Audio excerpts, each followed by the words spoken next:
온 세계로 보는 미 대선. 오늘은 그 첫 시간으로 박노진 기자와 함께 미국의 대통령 선거가 어떻게 치러지는지 살펴볼 텐데요.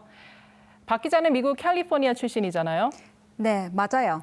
미국에서 대통령 선거에 참여해 보셨어요? 그럼 저도 참여해봤지요. 하지만 그 대선 과정 이야기 쉽지 않죠.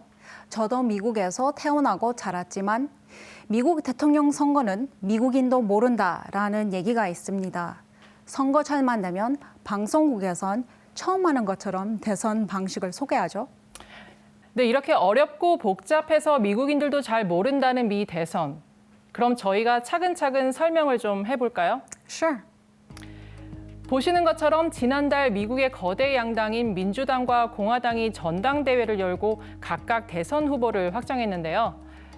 본선에 서막이 오른 거죠.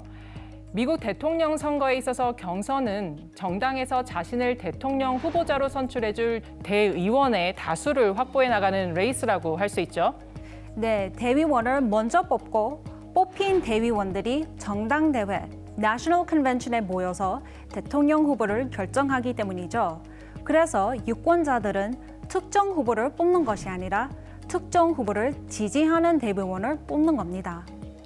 네, 그러면 대의원을 뽑는 방식도 좀 알아볼까요? 네, 두 가지 방식이 있는데요. There's the caucus and the primary. 네, 보시는 것처럼 코커스는 당원들이 직접 모여서 회의하고 공개 투표를 하는 방식이고요. 반면 프라이머리는 등록된 유권자라면 누구나 참가할 수 있는 일반 투표라고 보시면 됩니다. 사실 the traditional way, 전통적인 방식은 caucus인데요. 최근에 프라이머리로 많이 바뀌었습니다. 그 이유 중 하나, 비밀 투표가 더 공정하고 민주적이라는 생각 때문이죠. And this year, only 4 states held caucuses. 네, 올해는 4개 주만이 코커스를 진행을 했군요. 그럼 그중에서도 가장 유명한 두 지역이 있죠?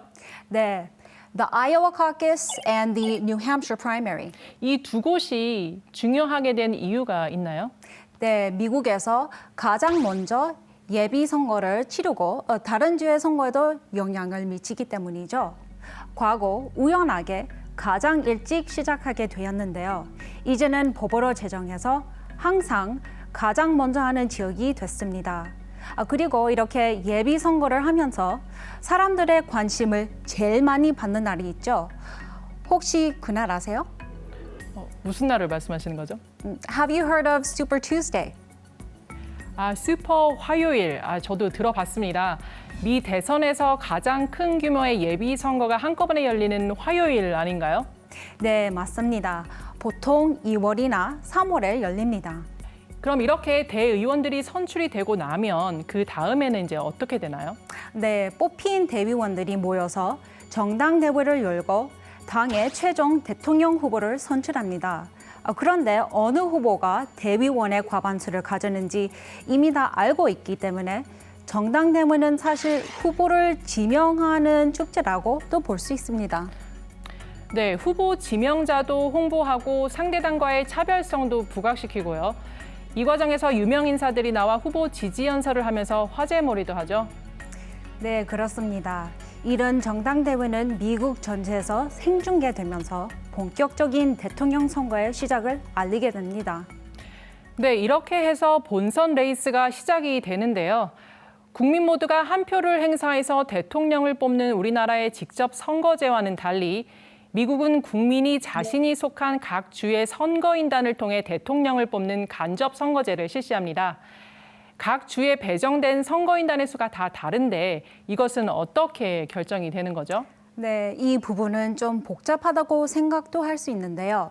선거인단, Electoral College의 수는 각 주의 상원 의원과 하원 의원을 더한 숫자인데요. 미국의 주가 50개 주, 여기서 상원 의원이 각 주마다 2명씩 있고요.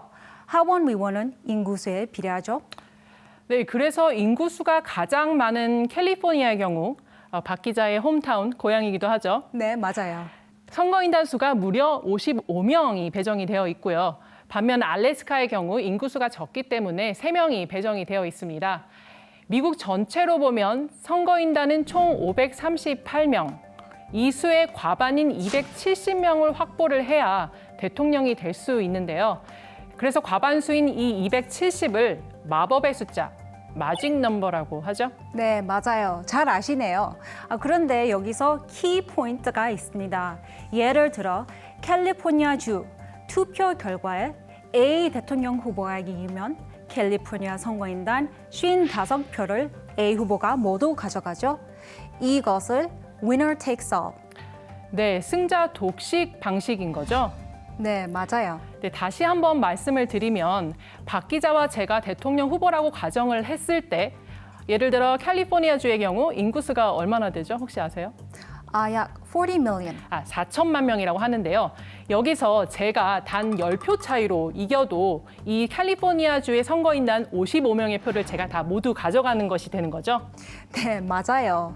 반면 인구 70만의 알래스카주에서 박 기자가 수만 표 차이로 이겨도 가져가는 것은 선거인단 3명의 표고요.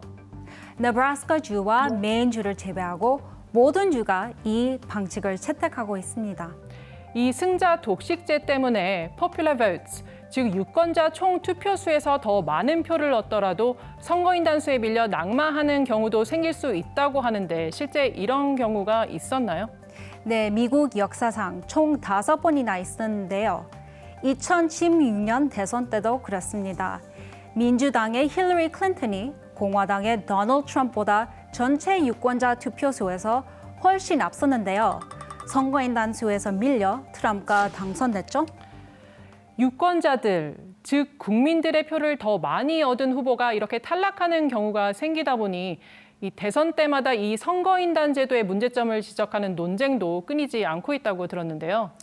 네, 그렇습니다. 민주주의가 가장 많이 발달한 미국이지만 대선 방식이 가장 민주적이라고 할 수는 없을 것 같습니다. 네, 오늘은 미국인도 헷갈린다는 미 대선 방식에 대해 알아봤는데요. 다음 시간에는 대선 방식만큼 복잡한 트럼프와 바이든의 한반도 정책, 또 주요 정책을 살펴보는 시간으로 찾아뵙겠습니다.